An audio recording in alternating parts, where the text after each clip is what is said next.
اللهم صل على محمد وعلى آل محمد كما صليت على إبراهيم وعلى آل إبراهيم إنك حميد مجيد. اللهم بارك على محمد وعلى آل محمد كما باركت على إبراهيم وعلى آل إبراهيم إنك حميد مجيد. رسول مقبول صلی اللہ علیہ وسلم کی حدیث مبارکہ علم و معرفت کا عظیم خزانہ ہے.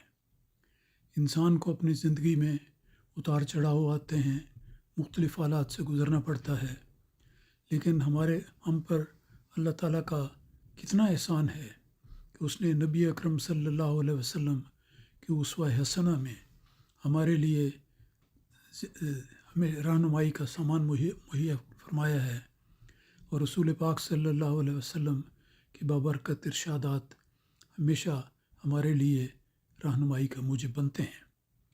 زندگی کے معاملات بڑے متنوع ہیں، بہت قسم کی صورتیں پیش آتی ہیں، اور احادیث کے مجموعے پر نظر کیا جائے تو یہ بھی ایک بڑا احسان نظر آتا ہے کہ رسول پاک صلی اللہ علیہ وسلم نے زندگی کے مختلف ادوار میں پیش آنے والے حالات کے پیش نظر اپنی ہدایات سے نوازا ہے.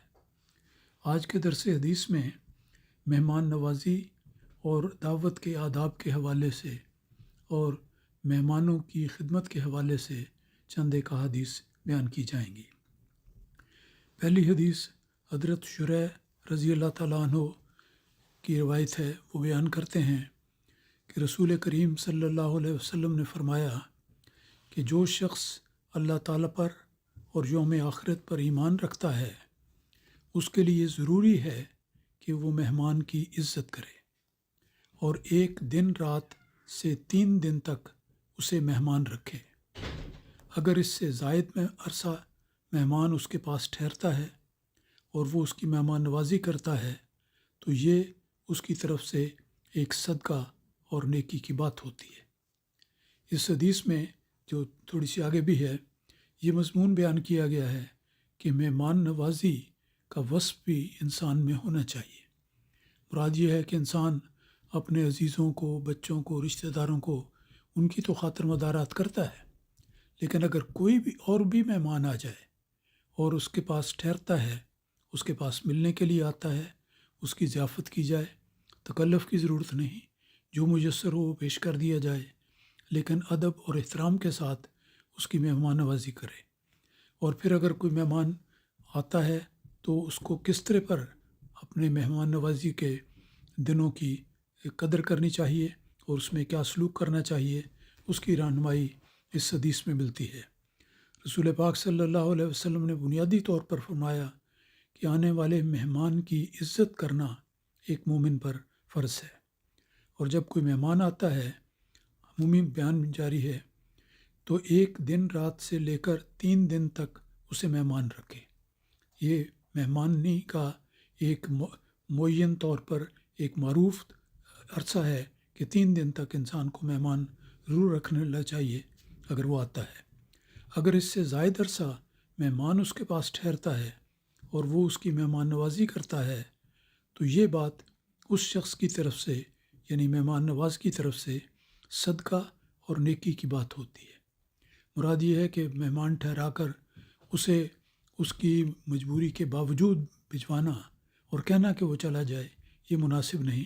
جہاں تک اکاموڈیٹ کیا جا سکتا ہے، رکھا جا سکتا ہے، مہمان کو اپنے گھر رکھا جائے، اور جتنا بھی عرصہ وہ مہمان نوازی کا مورد بنتا ہے وہ مہمان نواز کے لیے ایک صدقہ اور نیکی کی بات ہے.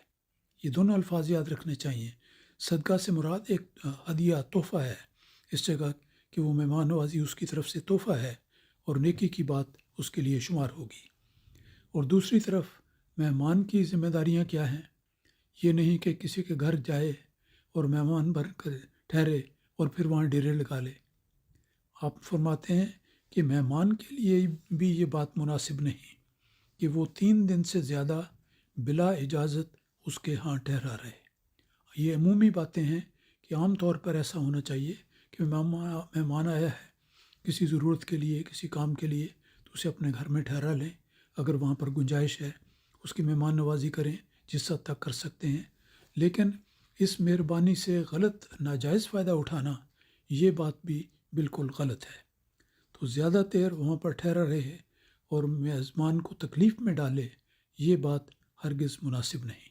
تو دونوں طرف ذمہ داریاں ہیں اور دونوں طرف اخلاق کی تعلیم دی گئی ہے کہ مہمان آئے تو مہمان کی عزت کرنا ضروری ہے، احترام ٹھہرانا ہو تو ٹھہرا لیا جائے، خدمت کی جائے، اور آنے والے کو بھی یہ ہے کہ وہ مہمان نواز پر بوجھ نہ بنے اور کوشش کرے کہ کم سے کم ان کے لیے ایسی ضرورت ہو کہ ان کے تکلف کرنا پڑے یا کوئی مہمان نوازی کا اہتمام کرنا پڑے۔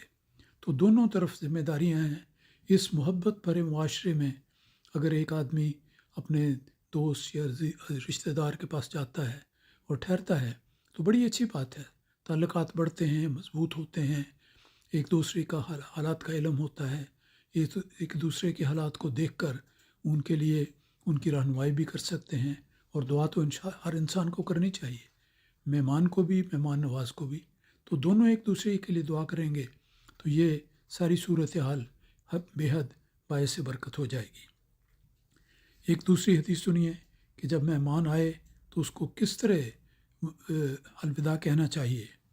اس بارے میں حضرت ابو ہریرہ رضی اللہ تعالیٰ عنہ ایک حدیث بیان کرتے ہیں کہ رسول پاک صلی اللہ علیہ وسلم نے فرمایا، اور اپنی سنت کا حوالہ دے کر یہ جو بات کہی گئی ہے یہ ہمیں بتاتی ہے کہ ہمارا فرض ہے کہ ہم ہمیشہ نظر رکھیں کہ رسول پاک صلی اللہ علیہ وسلم کی مبارک سنت کیا تھی۔ مراد یہ ہے کہ ہمارے آقا و مولا کس طریق پر عمل فرمایا کرتے تھے، اس طریق کو دیکھیں، یاد رکھیں اور اس پر عمل کریں۔ تو رسول پاک صلی اللہ علیہ وسلم نے فرمایا کہ میری سنت میں یہ بات بھی شامل ہے کہ میزبان اعزاز و تکریم کے ارادے سے مہمان کے ساتھ گھر کے دروازے تک اسے الوداع کہنے آئے۔ یہ دیکھیں کتنی معمولی اور کتنی عظیم بات ہے، دیکھنے میں معمولی لیکن اپنے اجر کے لحاظ سے اور اخلاق کے معیار کے لحاظ سے کتنی عظیم بات ہے کہ مہمان کو گھر کے دروازے تک الوداع کہنے کے لیے انسان کو جانا چاہیے۔ مطلب یہ اکرام ہے، ٹھہرانا بھی اکرام اور الوداع کرنا بھی اکرام۔ اور یہ ایک اور حدیث میں بھی آتا ہے رسول پاک صلی اللہ علیہ وسلم کی کہ اذا جاءکم کریم قوم فاکرموہ، کہ کسی قوم کا سردار تمہارے پاس آئے تو اس کا اکرام کرو، اس کی عزت افزائی کرو۔ مجھے یہ بات کرتے ہوئے واقعہ یاد آ گیا کہ حضرت خلیفۃ المسیح خامس ایدہ اللہ تعالیٰ کی مقدس سیرت کا یہ واقعہ ہے۔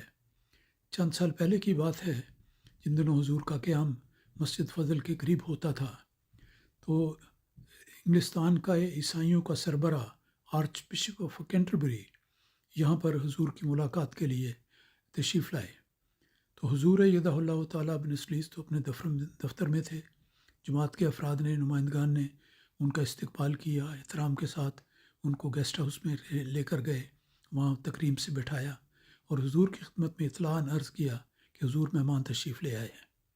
تو حضور اس وقت اپنے دفتر سے اٹھ کر چل کر اس مہمان کے پاس آئے اور اس کو خوش آمدید کہا، بڑی عزت اور اتفاق سے ملے، چہرے پر بشاشت اور خوشی کا اظہار کیا اور اس کے ساتھ بیٹھ کر کھانا تناول فرمایا، بڑی اچھی باتیں ہوئیں۔ یہ ساری لمبی تفصیل ہے، لیکن جو میں بات بتا رہا ہوں اس حدیث کے حوالے سے وہ یہ کہ جس وقت وہ آرچ بشپ آف کینٹربری جانے لگے تو حضور کے ساتھ چل کر ان کی کار کے دروازے تک آئے۔ ایک کار مسجد کے ہاتھ میں کھڑی تھی، وہ آئے، چلتے چلتے حضور ان کے ساتھ تھے۔ اور حضور کی ہمیشہ یہ روایت رہی ہے اور ہمیشہ ہوتی ہے کہ جب بھی معزز مہمان کو الوداع کہنا ہے تو اسے اس مرحلے تک جا کر الوداع کریں جب وہ اپنی کار میں سواری پر سوار ہو جائے۔ تو حضور وہاں پر تشریف لائے اور اس وقت ایسا ہوا کہ اتفاقاً MTA کے کارکنان آ گئے اور کہنے لگے کہ ہم نے آرچ بشپ آف کینٹربری سے انٹرویو کی درخواست کرنی ہے۔ تو حضور نے فرمایا کہ کریں، تو درخواست کی، انہوں نے قبول کی، ان کے ساتھ گئے، کچھ وقت لگ گیا، تو قریباً 8-9 منٹ کا عرصہ کم سے کم ہوگا یہ انٹرویو جاری رہا، اور حضور ان کی کار کے باہر ان کے انتظار میں کھڑے رہے کہ میرا معزز مہمان آئے پھر میں اس کو الوداع کروں عزت کے ساتھ اور پھر میں جاؤں۔ اتنی دیر انتظار کیا، جب وہ مہمان آئے حضور نے بڑا پرتپاک مصافحہ کیا، ان کو عزت احترام شکریہ کے ساتھ الوداع کیا، اور پھر اس کے بعد حضور اپنے دفتر میں آئے۔ تو یہ ایک مثال ہے جو میں اپنی چشمدید مثال بیان کرتا ہوں کہ کس طرح حضور نے اس حدیث پر عمل کر کے دکھا دیا کہ جب انسان کا کوئی مہمان آئے تو جاتے ہوئے اس کو دروازے تک، گھر کے دروازے تک جا کر الوداع کہو۔ تو اس طرح حضور نے وہی انداز اختیار فرمایا جو رسول پاک صلی اللہ علیہ وسلم نے اس حدیث میں بیان فرمایا تھا۔ تو یہی انداز ہے جو ہم سب کے لیے بھی لائق عمل ہے، ہمارے لیے نیکی اور برکت کی بات ہے۔ تو مہمان کی عزت کرنا ایک بہت بڑی نیکی ہے۔ جس حد تک ہو سکے اپنے آپ کو کچھ قدر تکلیف میں بھی ڈال کر مہمان کے لیے آرام کا سامان کرنا، یہ احادیث میں بار بار اس کا تذکرہ آتا ہے، اور انشاءاللہ آئندہ کے درسوں میں اس کا بھی ذکر ہوگا۔ اللہ تعالی ہمیں ان اخلاق فاضلہ کی توفیق عطا فرمائے۔ اللہم صلی علی محمد۔